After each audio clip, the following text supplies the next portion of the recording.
अवधूत चिंतन श्री गुरुदेव दत्त श्री स्वामी समर्थ। नमस्कार, तुम्हा सर्वांचं आपल्या स्वामी शक्ती या चॅनल मध्ये मनापासून स्वागत आहे। स्वामी तुम्हा सर्वांच्या सर्व चांगल्या इच्छा पूर्ण करोत एवढीच स्वामींच्या चरणी प्रार्थना करते आणि आपल्या आजच्या नवीन आणि सुंदर व्हिडिओला पुन्हा एकदा नव्याने सुरुवात करते। मग बघा, श्रावण मासातील पहिला शनिवार खरं तर अत्यंत महत्त्वाचा आणि विशेष दिवस। बघा, संपूर्ण श्रावण महिना हा धार्मिक कार्य करण्यासाठी, दान धर्म करण्यासाठी, धार्मिक स्थळी जाऊन दैवदैवतांची आराधना करण्यासाठी हा संपूर्ण श्रावण महिना अत्यंत महत्त्वाचा मानला जातो।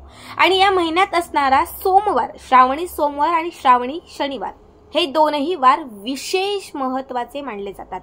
खास करून उपाय, सेवा करण्यासाठी, महादेवांना प्रसन्न करण्यासाठी, आयुष्यातील अडथळे दूर करण्यासाठी हे दोनही वार जे आहेत ते अत्यंत प्रभावी असतात।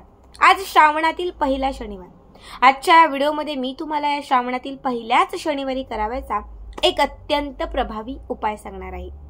बघा, आजच्या दिवशी आपल्याला संध्याकाळी एक मूठभर काळ्या तिळांचा हा एक उपाय करायचा आहे।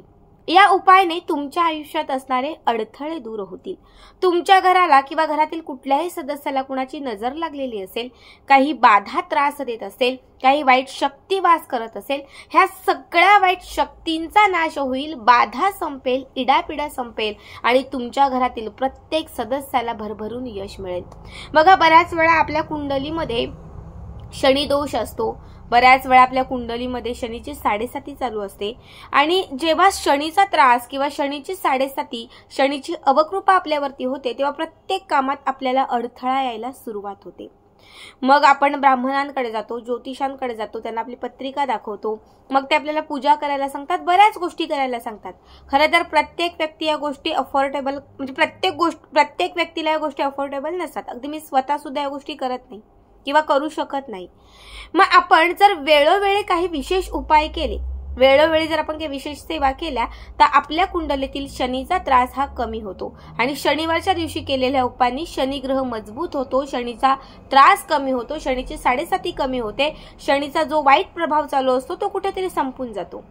आजच्या व्हिडिओमध्ये जो उपाय सांगणार आहे हा उपाय सर्व अडथळ्यातून, दोषांतून निवारण होण्यासाठी आणि मनात असणाऱ्या इच्छा पूर्ण होऊन आपली प्रगती होण्यासाठी अत्यंत प्रभावी उपाय आहे। हा उपाय शनिवारच्या दिवशी संध्याकाळी आपल्याला करायचा आहे। बघा, आता काय करायचं तर सगळ्यात अगोदर आपल्याला एक मूठभर काळे तीळ घ्यायचे आहेत। खरं तर संपूर्ण श्रावण महिना काळ्या तिळांचा उपाय हा अत्यंत प्रभावी असतो।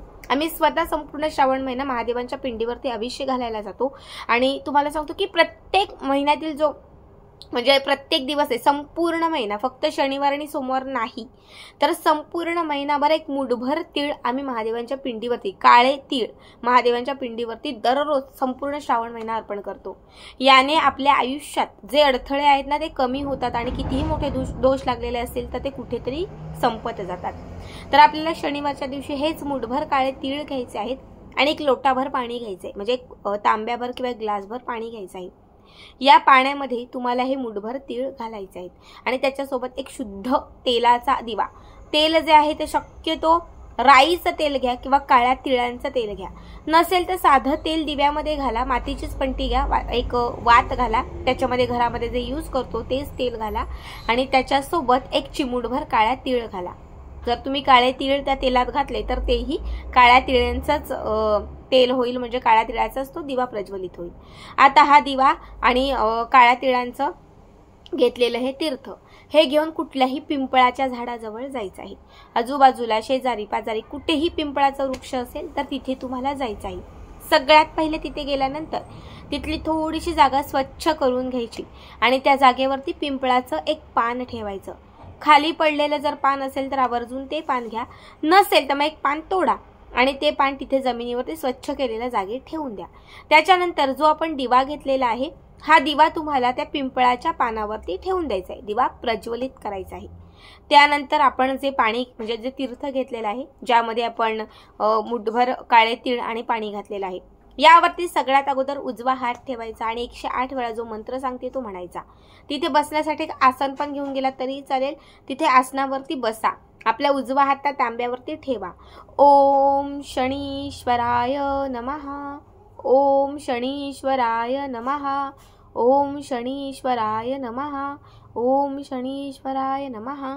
हा मंत्र तुम्हाला बरोबर 108 वेळा म्हणायचा आहे. या मंत्राने शनीचा त्रास कमी होईल, शनीचा प्रकोप कमी होईल, शनी ग्रह मजबूत होईल आणि अडथळे दूर होऊन संकटांचा नाश होईल. ठीक आहे. 108 वेळा हा मंत्र म्हटल्यानंतर आपण जे तीर्थ तिथे ठेवलेलं आहे ते अभिमंत्रित होईल. त्यानंतर तुम्हाला हे जे तीर्थ आहे ते तुम्हाला पिंपळ वृक्षाला अर्पण करायचं आहे. आणि अर्पण करत असताना तुमच्या आयुष्यात तुम्हाला जे नको हवं आहे किंवा जे अडथळे आहेत, जे सतत विघ्न येत आहेत, जी सतत संकट येत आहेत, जे सतत अडथळे येत आहेत, हे सगळं त्या पिंपळ वृक्षाला सांगायचं आहे. आणि पिंपळ वृक्षाला सांगून या सगळ्या समस्यातून मुक्तता मिळण्यासाठी प्रार्थना करायची आहे. आणि त्या पिंपळ वृक्षाला तुम्हाला 21 वेळा 51 वेळा म्हणजे शक्य तेवढ्या वेळा तुम्हाला त्या पिंपळ वृक्षाला प्रदक्षिणा घालायच्या आहेत. त्यानंतर आपले दोनही हात, शेवटची प्रदक्षिणा झाली की दोनही हात पिंपळ वृक्षाला स्पर्श करायचे आहेत. आणि त्यानंतर तुम्हाला पुन्हा एकदा ओम शनीश्वराय नमः, ओम शनीश्वराय नमः या मंत्राचा एक 5 मिनिटभर किंवा एक 10-11 वेळा जप करायचा आहे. दोनही हात जोडून मनात असणारी इच्छा व्यक्त करायची आहे. आणि मग त्यानंतर तुम्हाला घरी निघून यायचं आहे. हा उपाय श्रावणातील फक्त एक शनिवार नाही, तर तुम्ही प्रत्येक शनिवारी करू शकता. या शनिवारी, पुढच्या शनिवारी, त्याच्या पुढच्या शनिवारी आणि त्याच्या पुढच्याही शनिवारी. काळ्या तिळांचा हा उपाय जर शनिवारच्या दिवशी तुम्ही केला तर सर्वच अडथळे दूर होतील, तुमच्या आयुष्यातील नकारात्मक शक्ती नष्ट होईल, संकटांचा नाश होईल, विघ्न संपून जातील आणि मनात कितीही कठीण असणाऱ्या ज्या इच्छा आहेत ना, ह्या इच्छा पूर्ण होतील. अत्यंत साधा उपाय आहे, अत्यंत सोपा उपाय आहे, पण श्रावणातील हा खास उपाय आहे. बघा, तुम्ही फक्त एक शनिवार करून बघा. पुढचा शनिवार येण्याच्या तुम्हाला किती याचा लाभ होतो ते बघा. आणि मग त्यानुसार पुढचे शनिवार जे आहे ते पुढचे शनिवार कंटिन्यू हा उपाय करा. तर आजचा व्हिडिओ कसा वाटला कमेंट करा आणि पुढचे व्हिडिओ पाहण्यासाठी आपल्या चॅनलला सबस्क्राईब करा.